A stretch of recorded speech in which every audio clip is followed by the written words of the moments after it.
Quelques minutes et déjà, dans ce bureau de vote où je me trouve ici à Meudon-sur-Seine, eh bien, on a vu arriver les premiers votants qui ont mis leur bulletin dans l'urne. Alors vous pouvez le voir derrière moi, cet bureau de vote est installé ici dans une école élémentaire et eh bien, on aura la même scène à peu près partout en France avec ces bureaux de vote qui sont ouverts dans les écoles, dans les mairies, dans un nombre de bâtiments administratifs, des élections évidemment qui vont être scrutées. Il faut savoir que si ici, par exemple, à Meudon, il y a plusieurs listes en lice, évidemment c'est le cas dans toutes les grandes villes, eh bien, il faut savoir aussi qu'il est devenu difficile dans certaines régions, notamment rurales, de trouver des candidats pour être membre de conseils municipaux ou maires. Et eh bien, dans 7 communes sur 10 en France, eh bien, il n'y a qu'une seule liste, donc pas d'opposition municipale et finalement des résultats courus d'avance. Mais en tout cas, ces élections qui se tiennent aujourd'hui et qui sont évidemment un grand moment de démocratie, il faut se souvenir que le maire, bien souvent, et notamment là aussi dans les communes rurales, est le principal guichet de l'État.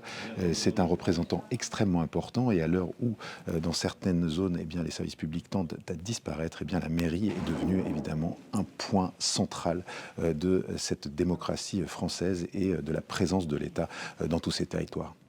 James, l'un des enjeux de ce scrutin, ce sera la participation qui sera une fois de plus scrutée de très près.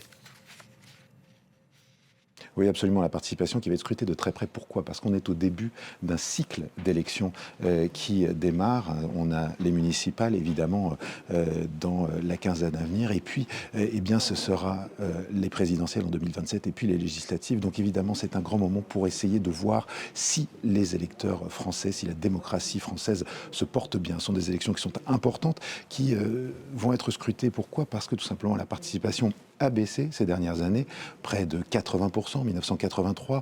En 2014, eh bien, c'était 60, un peu plus de 60%.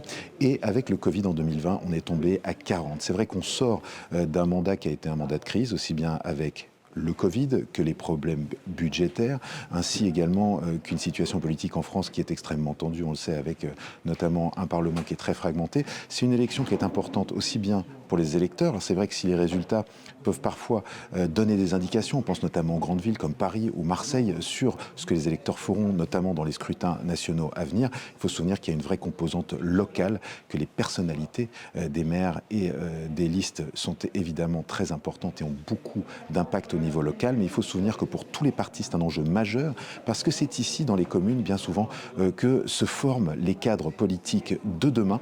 C'est donc évidemment pour chacun des partis un enjeu extrêmement important de placer le plus de conseils municipaux et de maires possible.